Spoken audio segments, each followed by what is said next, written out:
আমি শেষ মুহূর্তে নেওয়ার কারণ হলো আমি পার্টি থেকে আসলে এখন পর্যন্ত আমাদের বলা হয়েছে তোমাদের মানে যেখানে ইচ্ছুক সেখান থেকে তোমরা মনোনয়নপত্র নিতে পারো। বিজয় ৭১ হল ছাত্রলীগের তৎকালীন সাধারণ সম্পাদক আমাকে এক কাপড়ে হল থেকে বের করে দিতে বাধ্য হয়। কারণ হলো আমি বাংলাদেশ জাতীয়তাবাদী ছাত্র দলের একজন সক্রিয় কর্মী। বিসমিল্লাহির রহমানির রহিম।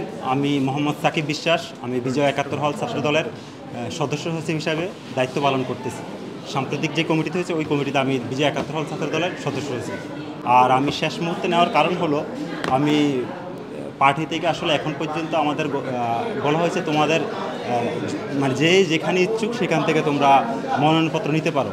ওই জায়গা থেকে আমি নিজেকে মুক্তিযুদ্ধ গণতান্ত্রিক আন্দোলন বিষয়ক সম্পাদকে একজন উপযুক্ত প্রার্থী হিসাবে বিবেচনায় রাখি। এই কারণে আজকে আমি সর্বশেষ মুহূর্তে এসে মুক্তিযুদ্ধ গবেষণা সম্পাদক পদে আমি আমার মনোনয়নপত্র এখান থেকে উত্তোলন করলাম।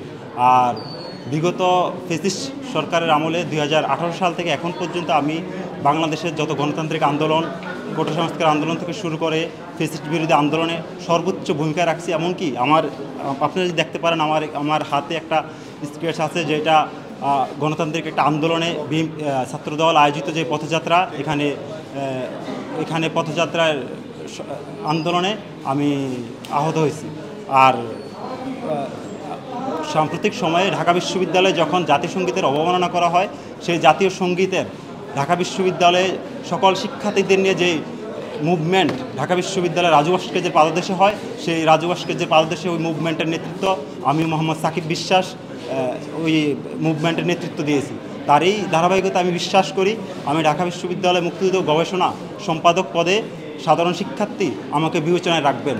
এর কারণ হলো মুক্তিযুদ্ধের চেতনা এবং পূর্ববর্তী সকল গণতান্ত্রিক আন্দোলনে আমার একটা বিশেষ ভূমিকা ছিল।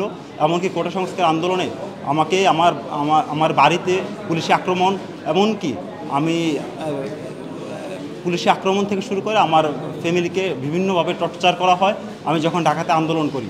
আরেকটা হলো আমি 2019 সাল পরবর্তী যখন ঢাকা বিশ্ববিদ্যালয়ে বিজয় ৭১ হলে অবস্থান করছিলাম, এমনকি যখন সাধারণ শিক্ষার্থীদের বিভিন্ন আন্দোলনে আমি অংশগ্রহণ করি, ঠিক তখনই বিজয় ৭১ হল ছাত্রলীগের তৎকালীন সাধারণ সম্পাদক আমাকে এক কাপড়ে হল থেকে বের করে দিতে বাধ্য হয়। কারণ হলো আমি বাংলাদেশ জাতীয়তাবাদী ছাত্র দলের একজন সক্রিয় কর্মী।